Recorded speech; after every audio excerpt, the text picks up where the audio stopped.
Díobh Gachtaína agus fáilte go tíre na saor a nocht. On tonight's show we're going to be talking about the early origins of the Irish people. It's a subject that I'm particularly interested in. I'm sure a lot of people will as well. We'll be talking about the Tuatha De Danann, the Milesians, and even earlier groups of people than that. Okay, so to kick things off, what I'm going to do first of all, I'm going to go through a couple of the names for Ireland, the ancient names for Ireland, and I'm getting this information from a book that was loaned to me by Lebor Gabhála Éren, who I interviewed here a couple of weeks ago. Now this book was written by a man named Geofrey Keating, and it was actually, the edition that I have here was published in 1726. It's probably the oldest book I've ever had in my possession. And it's a really gift to be able to have this and to be able to go through it. The information in it is fantastic. So I'm going to go through a number of the early names that were given to Ireland.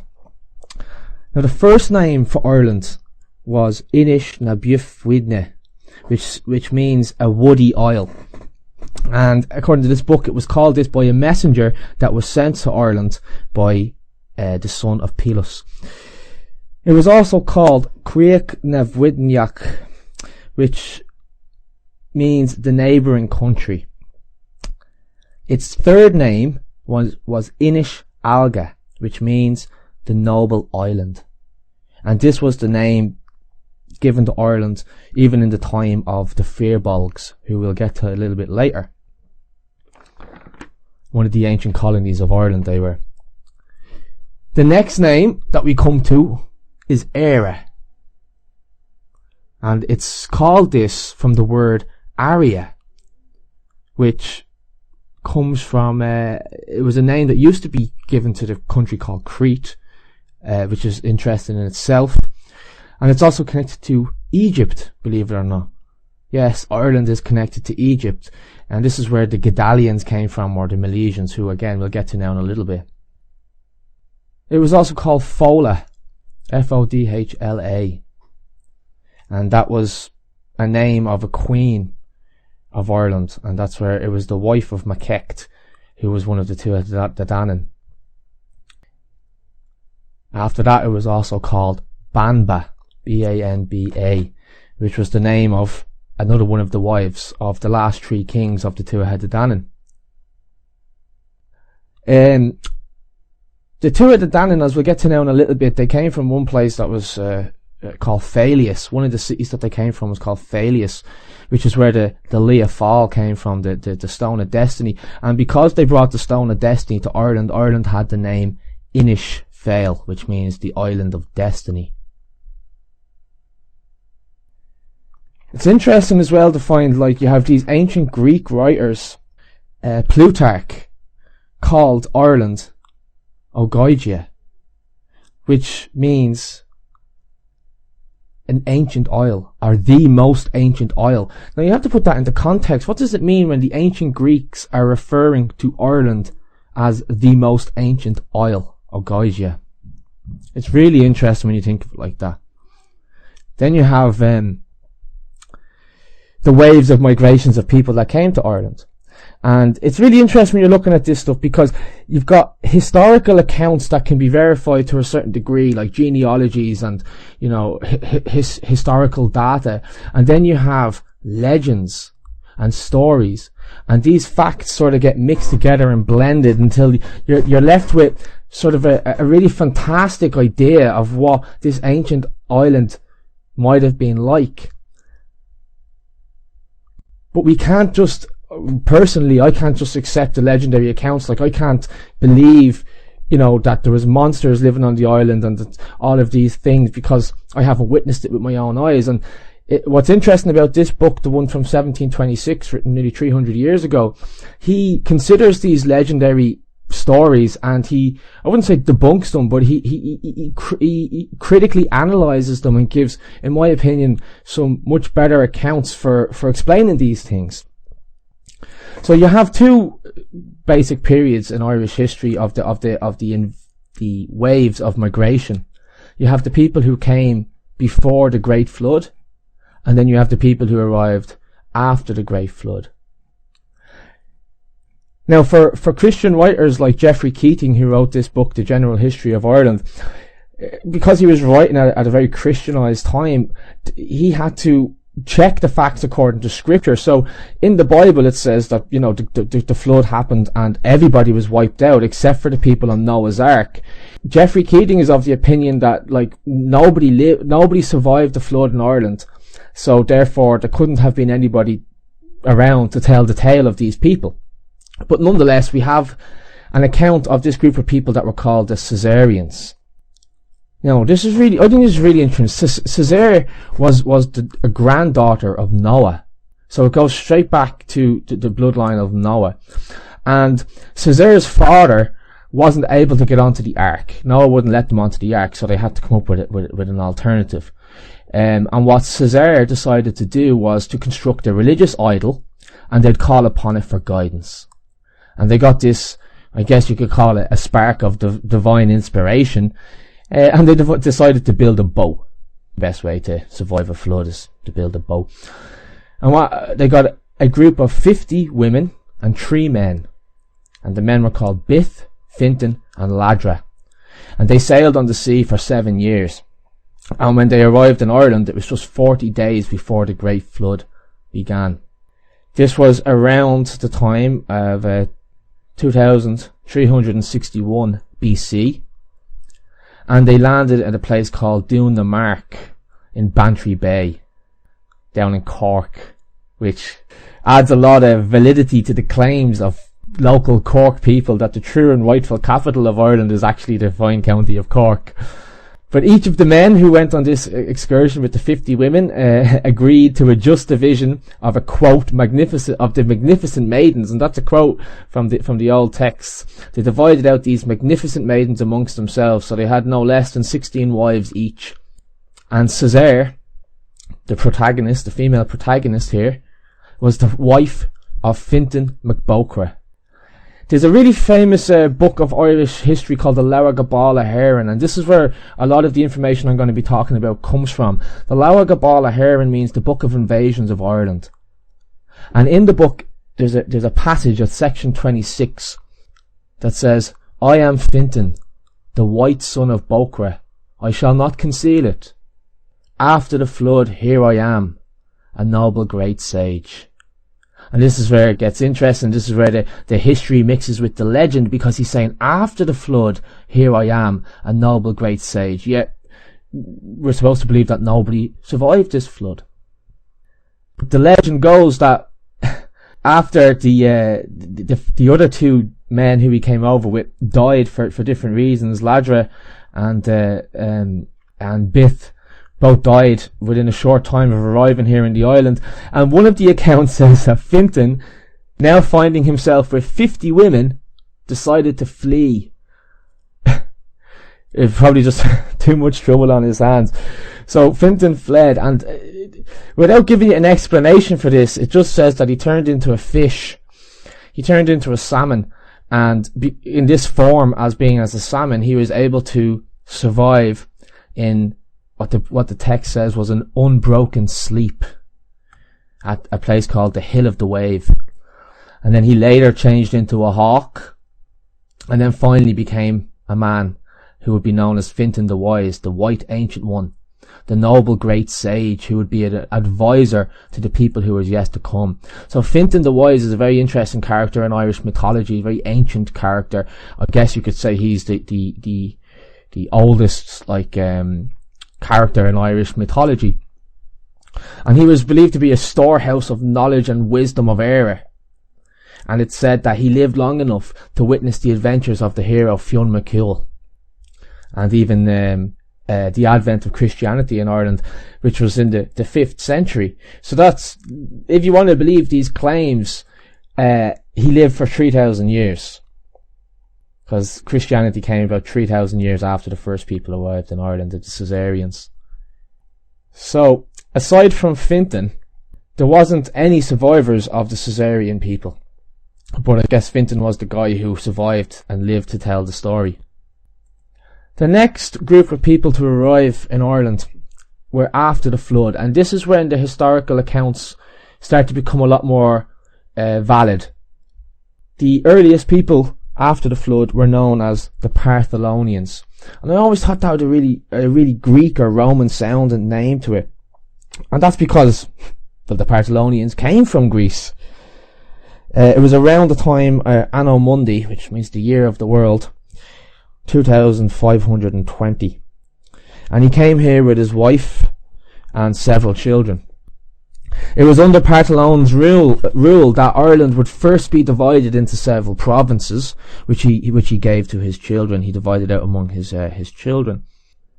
But it said that reason why he left Greece is because he had committed a horrible crime. He had committed the crime of parricide, killing your parents. And it talks about how he tried to get away from this curse of parricide, how he tried to get away from his sin, I guess, of what he had done to his parents, and that's why he made his way to Ireland. And the Partholónian people settled around Ben Aider, which is Howth, on the east coast of Dublin there. But according to the legendary and the historical accounts, the curse caught up with him, and his whole people were wiped out by a great plague, and they were buried in a place called Tallaght, which means the plague grave. So I'm going to go into a little bit more detail about the Partholónians now, and just illustrate what they were like with maybe a couple of stories. And again, like, it was this Fintan character who was sort of keeping the chronology of what was happening here. What's interesting when you come across all of these groups of people is how they always seem to have a connection back to some biblical character and to Noah. Cesar, the previous group of people, she was a granddaughter of Noah. And Partholón, he's a descendant of the biblical character named Magog. And Magog was one of the 7 sons of Japheth, who was a son of Noah. Which is, I haven't really thought too much about this yet, but I just find it really interesting how all these bloodlines seem to trace back to this biblical character of Noah. And it was the year that the Partholónians landed in Ireland was the 60th year of the age of Abraham. So the character known as Abraham, the man known as Abraham, was only 60 years of age when Partholón took Ireland, according to the Lebor Gabhála in section 30. He came over with about 1,000 people, and they, quickly multiplied fourfold. And would you be surprised? They arrived at such a bountiful, fruitful land. It's no surprise that they multiply so rapidly. There's an interesting story regarding Partholón to do with the Brehon Law, and I guess you could say it's one of the first accounts of the law being used in Irish legend, because it's such an early point in history. So once Partholón landed in Ireland, he found an island on the River Erne and built a nice home, and he was living there with his wife. And one day he was out enjoying the hunt. He was out enjoying the countryside, and while he was out, his wife had an affair with one of her servants called Topa. Now, I say servant, but really the servant was a member of her kin group, an extended member of her own kin group. And once they committed this adultery, they dishonoured Partholón even further by drinking from this special chalice that he had with a golden straw. And this insult to injury was what actually led to their downfall. Because returning home from his outing, Partholón, naturally tired, wanted to, have a drink, quench his thirst. He went and got his ale, and he went and got his special golden straw. And as soon as he placed it to his mouth, he could taste the lips of the adulterers, and their deed was then exposed. He got into a fit of blind rage and anger, and without thinking, he just slaughtered the servant, Topa, killed him on the spot. And as an act of even further vengeance, he picked up his wife's dog and he killed his wife's dog, who was called Simir. And when he, brought this up with his wife and argued with his wife about it, she turned around and explained to him that he was to blame for what happened, because leaving her alone like that was like leaving honey before a woman, milk before a cat, edged tools before a craftsman, or meat before a child. And how could he expect her not to take advantage of that situation? Now, Partholón had committed a crime, he had committed murder of his wife's servant. Once the wife took Partholón to the Brehon, basically she was allowed to name the island. She was allowed to name the island, and she named it after her dog Inish Samir. So what this is like an example of, it's the earliest indicator of the regard for the status of women, which we find in later aspects of early Irish law. The Lebor Gabhála at section 30 says, and that without deceit is the first judgment in Ireland. So that hence, with a very noble judgment, it is the right of the wife to recover against the husband. Now that's huge when you consider how far back this was supposed to have been, and when you consider that the English common law only, gave women equal rights in like the 1800s up until the 1900s. There's cases where judges will say that the wife is the property of the husband.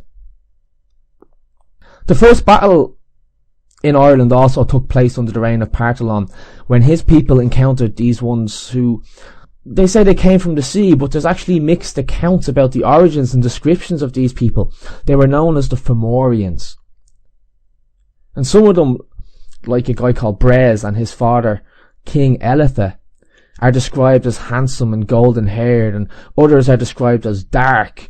And then there's even more that are described as grotesque creatures and made up of the limbs of different animals whose pores seep this venomous poison that's fatal to anything it touched.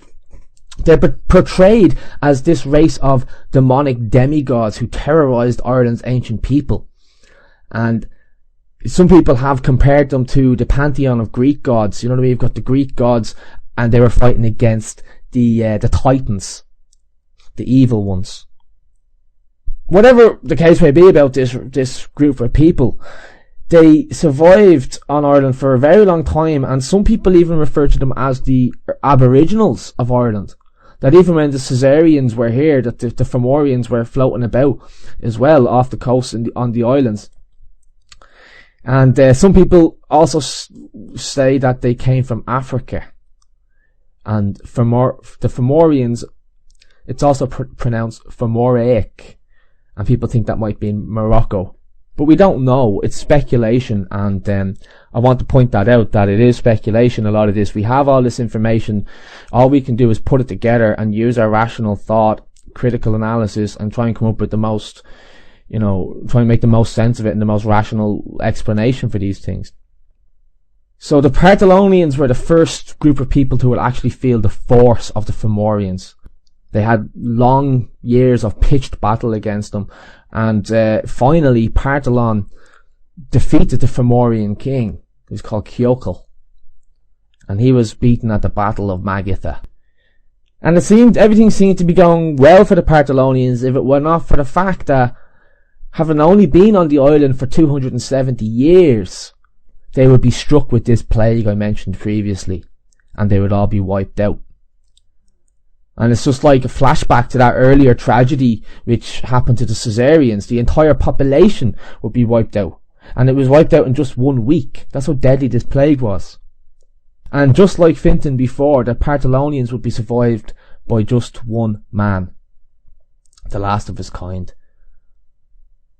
When I was reading about this, and I'm learning about looking at the Formorians and to talk about this poisonous gases, I was wondering whether this plague might be like an early act of chemical warfare against the Partholónians. No, I'm absolutely just speculating here and sort of daydreaming with it as well, but it's just interesting to think of it in these ways and try and bring it up to a modern context, how we would look at these things today. So the only survivor was known as Tuatha De Danann, and he became the only man in Ireland for a while. And like Fintan, he could shapeshift as well. He'd shapeshift into a stag, and he witnessed the coming of Christianity as well. He was like another immortal kind of guy, and he witnessed the arrival of the Fir Bolgs and the Tuatha De Danann, and then finally the sons of Mil, the Milesians. His last animal incarnation is like Fintan's first. He was in the form of a salmon, he was caught and he was served to the wife of Carul, who was the chieftain. So that's the Partholónians. They're an important group of people, but they weren't here for that long, so their history is short. The next group of people to arrive were called the Nemedians. And that was 30 years after the Partholónians had died. The Nemedians arrived in Ireland. And these people were Greeks as well. And they were from Scythia. They were the sons of Agnomain. They set out from Greece with 33 ships, and Nemeds is the only one to actually reach Irish shores. He appoints his 4 sons as his chieftains. And they were called Starn, Éireann Bonel, Anind, and Fergus Redsheed. Like Partholón, Nemed led his people in battles against the Formorians and became the next in a long line to attempt the taking of Ireland. Now, I think the Nemedians are probably one of the... People often talk about the Tuatha De Danann, the Milesians, the Fir Bolgs, mostly the Tuatha De Danann, but the Nemedians are crucially important, and we'll get to just why they're so important now in a while. So, Nemed overcame the Formorians. He actually defeated them in a lot of battles, but it's strange, like the Nemedians were also, Nemed himself was killed in this unexplained plague. Again, I'm thinking chemical warfare or something here. But in his absence, the people didn't have a good leader, so they suffered really badly under the harshness of the Formorians. They were required to hand over 2/3 of their wheat, milk, and their children to these cruel overlords, and this happened every Halloween, Samhain. And some of you might be hearing what I'm saying here and thinking sacrifice, and Halloween was the time that they had to pay this tax of 2/3 of their produce. So the unforgivable conditions that were imposed on the Nemedian people pushed them to a breaking point, and it actually caused a rebellion against the Formorians. But they weren't successful. Eventually, the descendants of Nemed had to flee Ireland, and they did so in several groups. They had tried to fight the Formorians one last time, but they were defeated. And they set sail from Ireland in search of new lands, and once again the taking of Ireland had been unsuccessful by this group of people. Now, the next group of people to come were the Fir Bolgs, and they're very closely connected to the Tuatha De Danann. And when you read the legendary accounts, it talks about how when the Tuatha De Danann arrived, the Fir Bolgs were already established on the island. And when they met each other for the very first time, they could speak the same language. And that really baffled me at first. I was thinking, what's the explanation for this? Why would these people be speaking the same language? If the Tuatha De Danann, some people say they come from Atlantis and things like that, so where would they have the same language?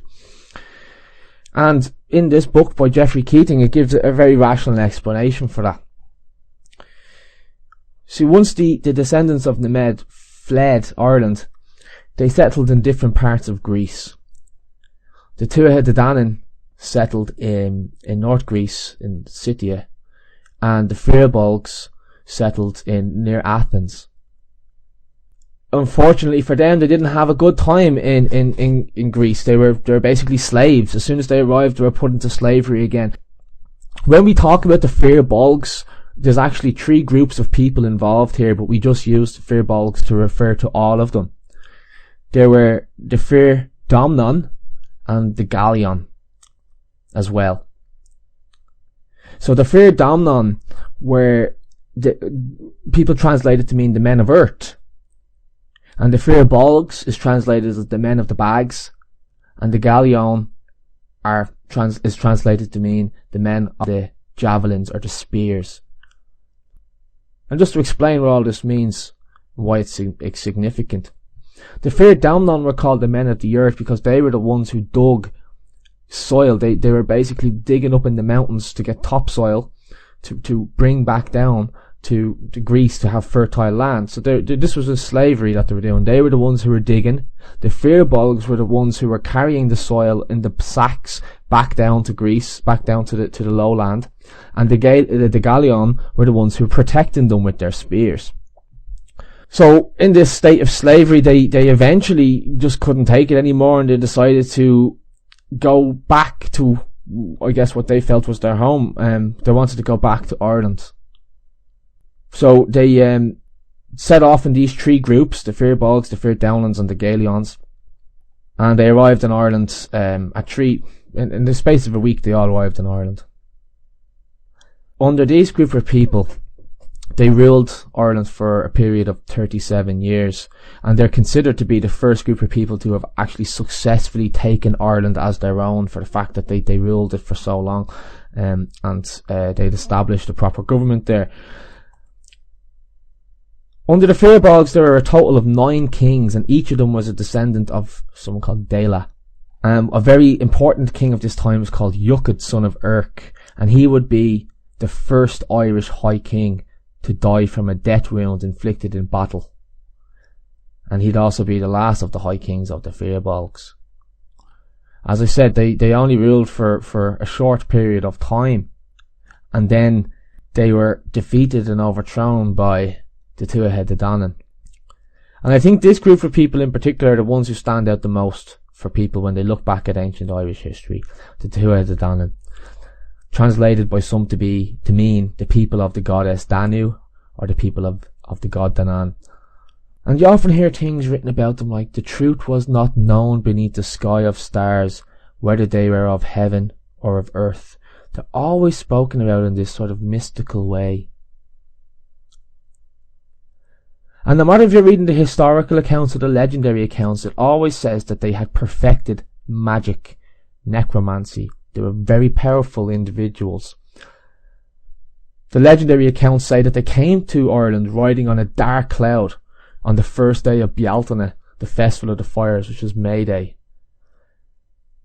Their leader was a man who was known as Nuada, and they settled in the mountains of Connacht. And when they first arrived here in Ireland, there was a thick layer of mist and smoke covering them, protecting them, so the Fir Bolgs didn't know that they had arrived. These are the people who we know today as the fairy people, the invisible ones who live in the hills, the gods of Ireland, the men of day, the She, as in the Banshee. They are said to have brought with them not just the Lia Fáil, the Stone of Destiny, but 3 other treasures as well, one from each of the lands that they came from. The first meeting between the Tuatha De Danann and the Fir Bolgs came from an encounter between 2 champions at a place called Mauryans.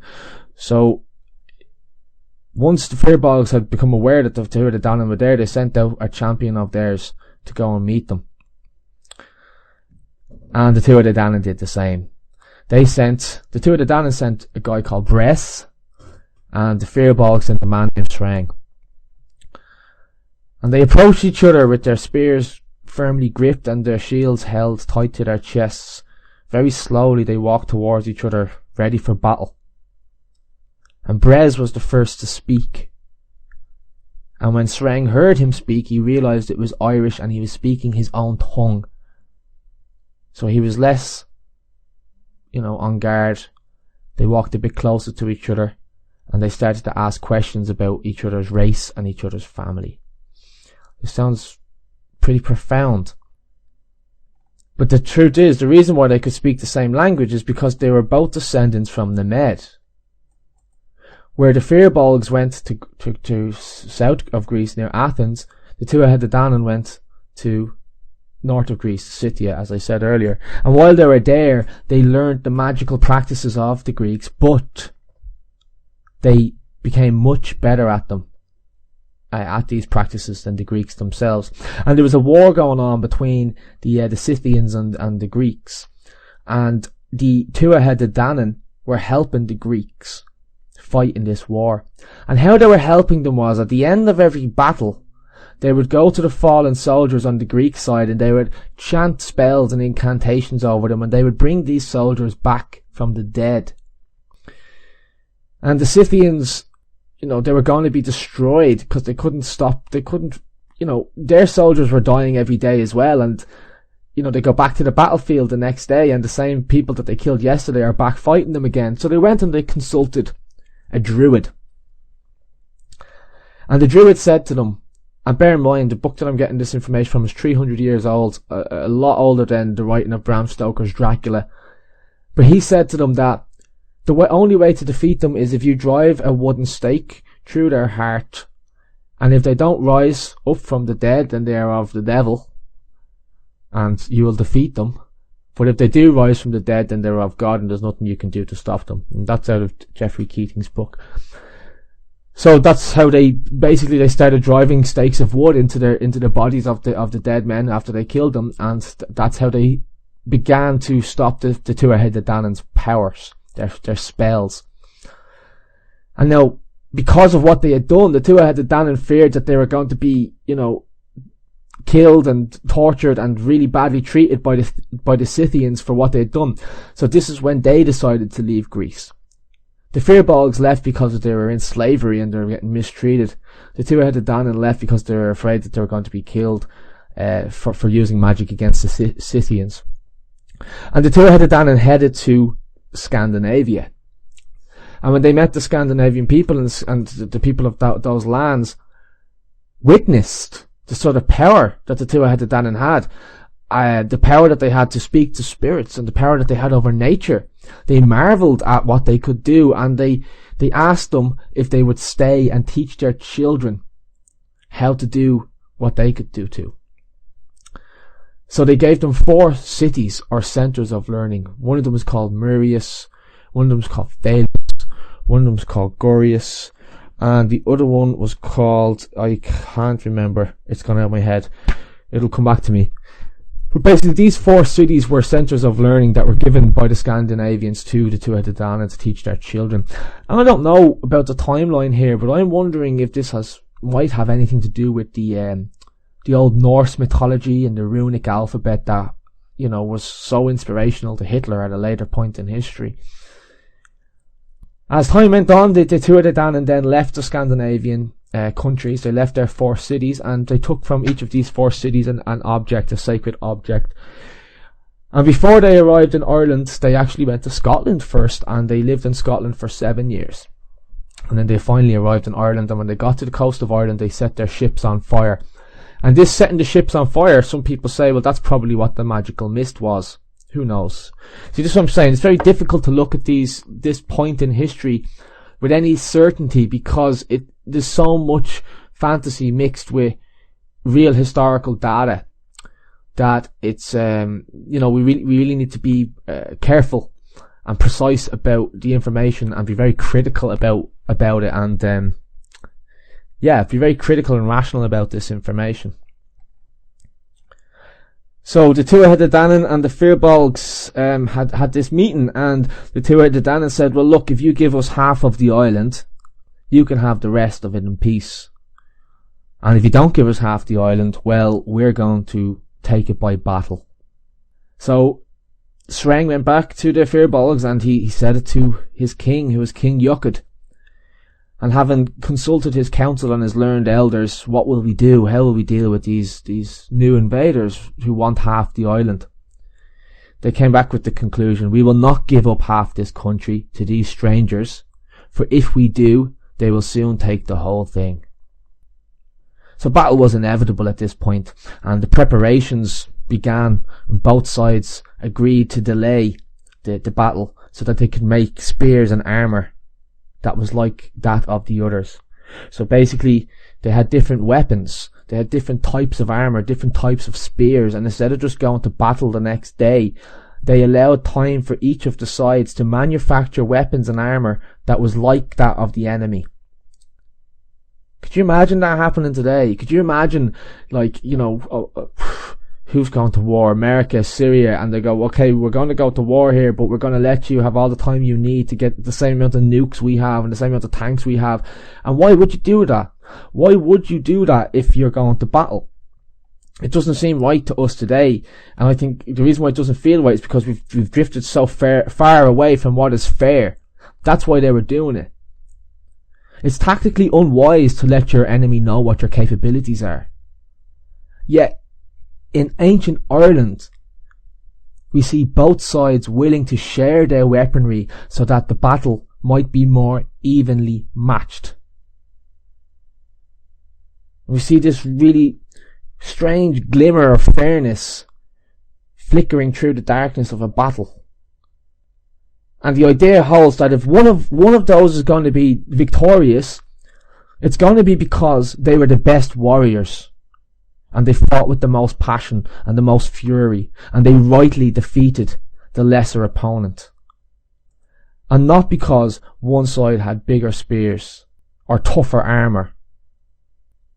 Now, even though there was this element of fairness, it didn't stop the Tuatha De Danann mixing their magic with espionage, and they secretly sent 3 of their queens, Bab, Macaque and the Malaysians, into Tara, which was the seat of government for the Fir Bolgs and for many kingdoms thereafter. And by the power of their enchantments they brought mists and clouds of darkness over the whole place, and they sent showers of fire and of blood over the people, the way they could not see or speak with one another through the length of 3 days. So they basically went in and did magic to confound and confuse their enemy, the Fir Bolgs. It was midsummer's morning when the armies were ready, and they assembled at Magtora, County Sligo. Each side sent 9 times 9 hurlers into battle, so they sent 81 hurlers each, into battle, agreeing that this would be the set number to fight each day. And then we see that glimmer of fairness flickering again. Not only will they have similar armour and similar weapon, both sides would be evenly matched at the beginning of every new day. There was really no contest here against the superior skill of the Tuatha De Danann. The Fir Bolgs were defeated.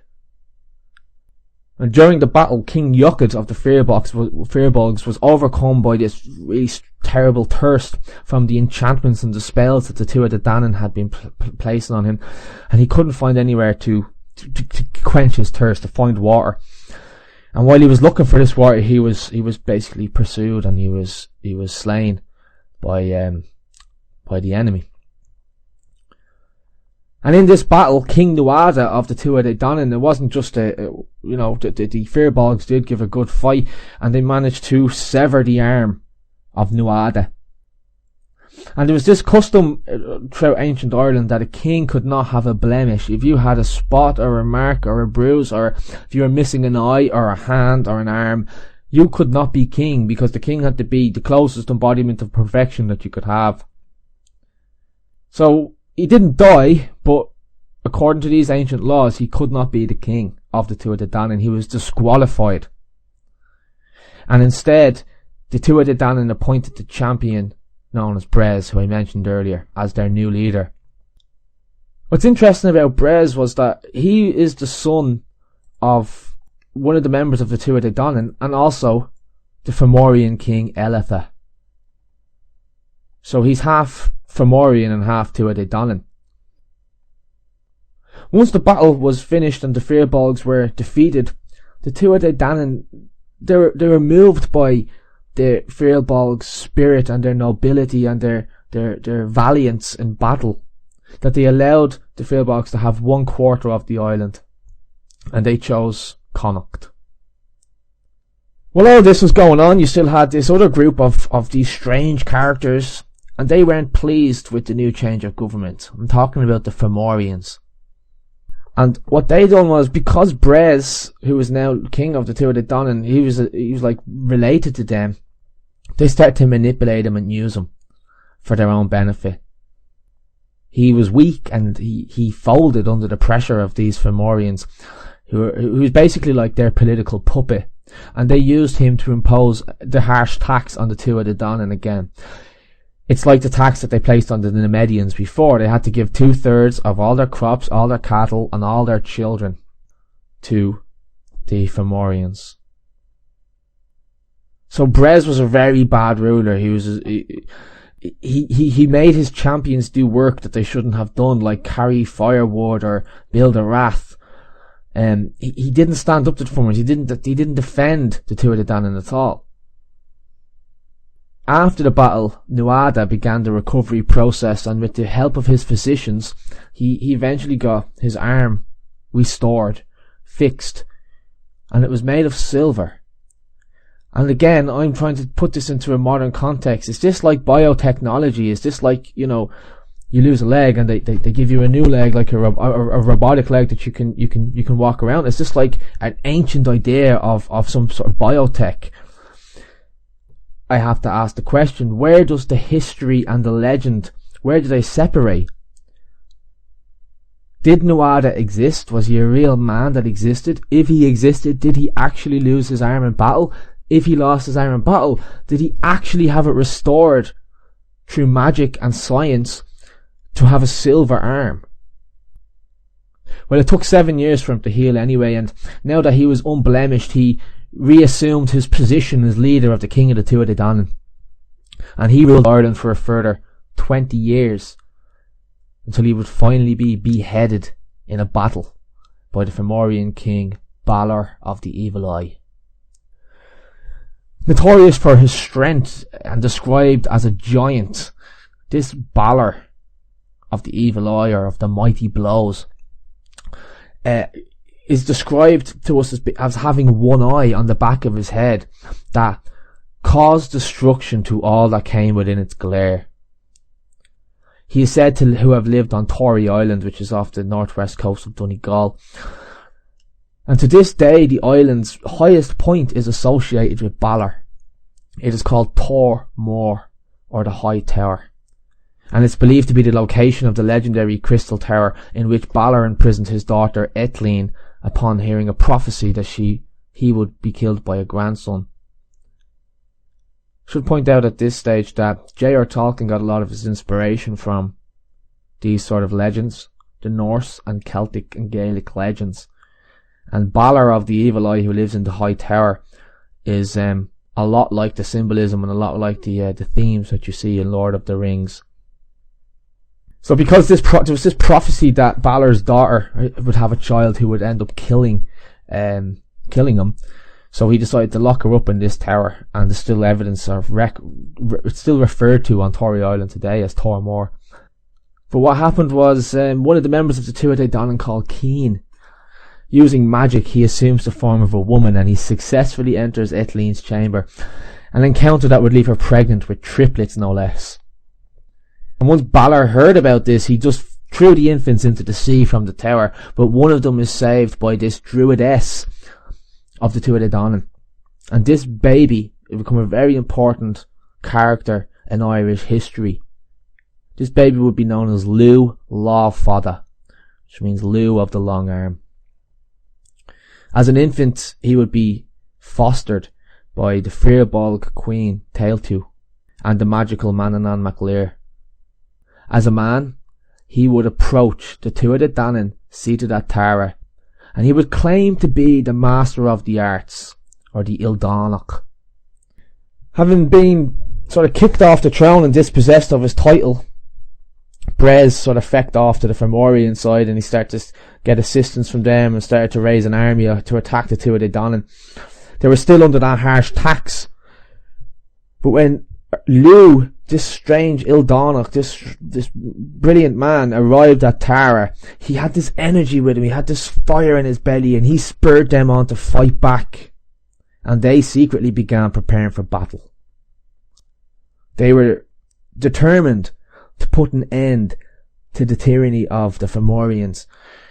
So the men of Ireland assembled just in time for Halloween, just before that dreaded tax was due.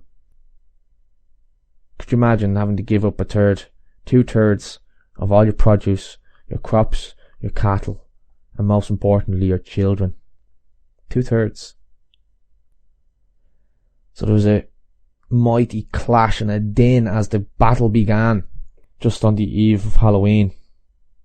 And the figures say that there was 180,000 men led by Lugh Lawfada and the Tuatha De Danann. And they got a victory at the place called Moytara. But sadly, although they had a victory against the Formorians, their beloved leader Nuada is slain by Balor. But once Nuada is slain, Lugh steps up and fulfills the prophecy. It's very much, the story I'm about to tell you now is very reminiscent of the story in the Old Testament of King David. King David, who fought against Goliath the giant, Well, Balor is described as a giant, and in this account, the Irish account, Lugh lá Fada uses a slingshot to slay his grandfather, just like in the Bible with David.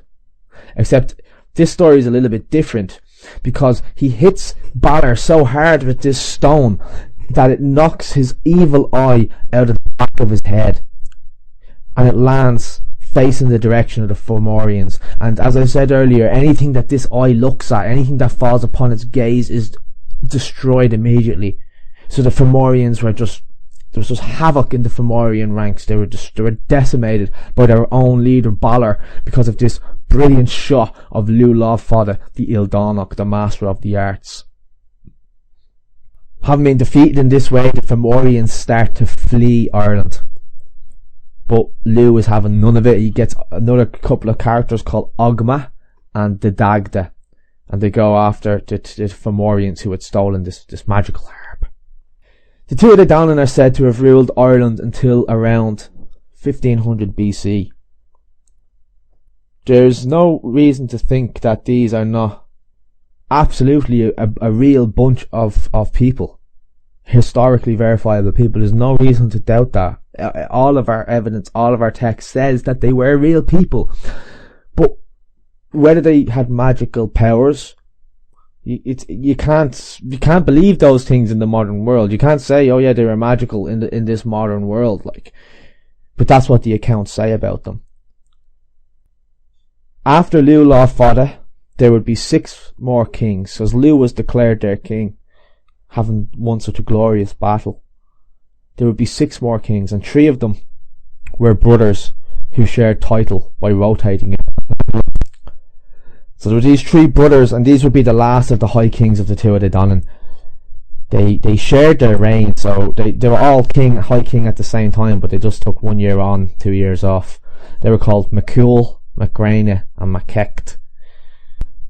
And it was these 3 men who each took wives whose names would be given to Ireland. So Mccool, Mcgraine and Macaque, you had Fola, Bamba and Eru. And they successfully ruled Ireland in this way for several years, until the descendants of a man called Mill arrived. I'm just going to check my note. I'm going to go back to this book here, from the 300-year-old book. I want to see what it says about Milesians. The Milesians, as I said, were descendants of a man named Mill, who was a Scythian, and he had settled in Spain. He was known as King of Spain, and I think this is fascinating. This particular part of our Irish history. Mill was married to a woman called Scotia, and this is one of the names that was given to Ireland. And Scotia was the daughter of the Egyptian pharaoh Nectanebus, who was the king of Egypt. So again, you have this indication of a connection between ancient Ireland and ancient India, or ancient Egypt. And the story goes, Mill had 5 sons, and he himself actually never set foot in Ireland. He died before he could set foot in Ireland. But one of the sons, called Ir, was sent off on a sort of a scouting mission to see what he could find. And he came across the country, and he went on shore, and he found the Tuatha De Danann, and they sort of parted on good company. But once he had left, the 3 kings sort of had second thoughts, and they thought, Jesus, he's going to come back. If we let him go, he's going to come back with loads of people. We need to do something about this. So they did something very wrong, and they killed him. And once news of this had spread to his relatives in Spain, his brothers, they pledged to avenge his death. So these Spanish, Egyptian descendants sent over armies of men to Ireland. It was like a full-scale invasion by his sons. They first tried to land at a place called Inver Slane, which I believe is Slane Castle. I believe it's that area. And this was foiled by the Tuatha De Danann, who, once they seen that they were arriving, they started to use their spells and do these storms and, push them further out to sea. So they didn't get to land first of all. The Milesians were led by Ameri-Ghen, who was one of the sons of Mil, one of the older brothers. And Ameri-Ghen came onto the island, and he came across the three kings, Mccool, Macaque and Mcgraine. And he finds them having a fight. They're quarrelling over a division of their father's treasure. And he's shocked, and he's a little bit bemused, I guess, at this petty behaviour from kings kings of such a bountiful and abundant land to be squabbling over some petty jewellery and petty treasure. He felt that they were unworthy of the title of kingship, and boldly said, "I'm your king now." What transpired next is referred to as the First Judgment, but as I said earlier, the one with Partholón is a much earlier account, but some people still refer to this as the First Judgment because there's actually a judge in this story. There's actually a Brehon or a druid who's giving his opinion, and therefore it's a judgment. You don't get that in the Partholónian story. But the Tuatha De Danann, they weren't prepared for this battle. They weren't expecting, they were sort of caught by surprise by the Milesians, and they asked for more time to prepare for battle. And they turned to Ameri-Ghen, who was a druid, and they said to them, "Okay, you have to use your good judgment and knowledge. We're going to put you to the test. We're going to put your judgment to the test. We want you to make us a fair offer." And if he didn't make them a fair offer, they promised to strike him down on the spot using their enchantments and kill him. So he turned around and he said that because the Tuatha De Danann were caught off guard, that it wouldn't be fair to fight now. So what they would do is they would go back to their ships and they would sail out 9 waves out into the ocean. And then they would try to take Ireland again. And if they were successful, they would take it. And if not, they would leave. And he tells the Tuatha De Danann that they can use their magic, and if they can keep the ships from coming back on the shore, then that will be it, and they will remain the rulers of Ireland. And the Tuatha De Danann heard this judgment, and they seen it as pleasing to them, and it was a just judgment, and it was fair. And because they were confident and probably a little bit cocky of their magical abilities, they were, in their own minds, certain of success. They started using their enchantments. They called on these great storms and this roaring sea, this stormy, windy weather, in an effort to destroy the ships of the Milesians that were sitting in the bay. But the story says that this storm, this wind, this roaring sea, was soothed back to calmness when Ameri-Ghen began to speak his poetry. Power of the spoken word, huh? Landing on the shores, finally, they go on to overthrow the Tuatha De Danann at Tailteann, which is now today known as Tailteann, in the region of Tara in the county of Meath. Defeated, the Tuatha De Danann move into the hills of Ireland under the guidance of Manannán and the kingship of their new leader, Bob the Arg. The Milesians had conquered Ireland and would set about building hill forts, round forts, rats, cairns, and we can see lots of remnants of these things around the country today. I just want to comment on something here before I go on. The historical and legendary accounts tell us that the Tuatha De Danann were a real group of people who lived on this land. They tell us that the Milesians came and they fought in a battle and they were defeated. And then they ask us to believe that the Tuatha De Danann went and lived in the hills of Ireland. So it was like after the battle they were allowed to take half of it, but they took the Milesians took the top half, and they said to the Tuatha De Danann, "Well, you can take the bottom half, as in get into the hills." And this is where we have the legends that are so, typical of Ireland, of the fairy forts. fairy hills, these sort of ideas where, you know, you're not to sit in certain farmers' fields, would be, you know, there'd be magical stories, or there'd be accounts of strange things happening at these places. And I'm asking you, the listener, what's going on here in terms of history, in terms of, you know, validity? Do we accept and believe that this happened, that these are magical creatures that moved and lived in the hills? Are they still there? If that's the case, are they still there? It's also interesting to note that when we think of fairies today, we usually see them in a sort of a nice way, like that they grant wishes, or you got the Tooth Fairy giving you money, or, you know, you got Disney Tinkerbell, and there always seem to be these nice things. But the old fairy lore of Ireland, they were something that was sort of feared, respectfully feared, that people would do like superstitious things to keep the fairy people away, like they'd put butter on their window ledge, or they put you know, St. Bridget's cross in with the baby, because they're afraid that the fairy people are going to come and steal the baby away.